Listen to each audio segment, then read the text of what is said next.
पीले दांत वाली बहू। रंजना कभी ब्रश नहीं करती थी।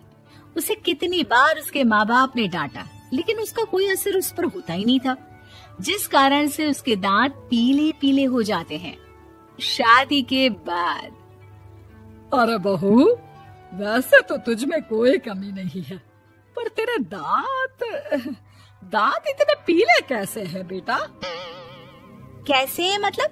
कोई सर्जरी थोड़ी ना कराइए। वो तो क्या नाम, मैं ब्रश नहीं करती थी तो पीले हो गए। अब क्या करूं? आप कहें तो लाल करवा लूं या फिर काले? यार ये क्या है, क्यों माँ से लड़ रही हो? लड़ रही हूँ? अरे मैं लड़ रही हूँ या ये बोल रही है कि दांत पीले हैं, पीले। अरे तपस्या थोड़ी ना की है इन्हें पीले करने के लिए। बकायदा ब्रश नहीं किया है 20 साल तक, तब जाकर। छी, कैसी बात कर रही हो? ये उस वक्त तो पीले नहीं थे जब हम लोग तुम्हें देखने आए थे।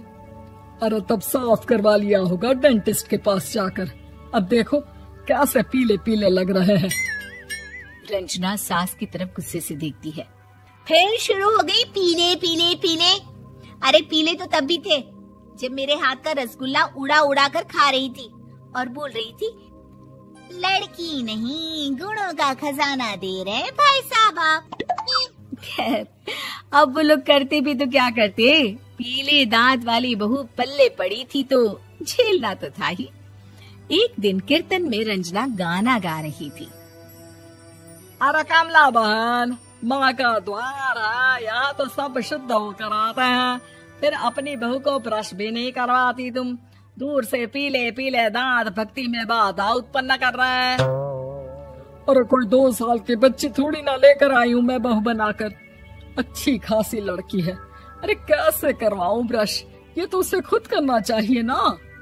अब माँ बाप तो इसके जैसे तैसे निपटा दिए, ये नहीं सोचा कि सास कैसे संभालेगी। सास बहू को लेकर घर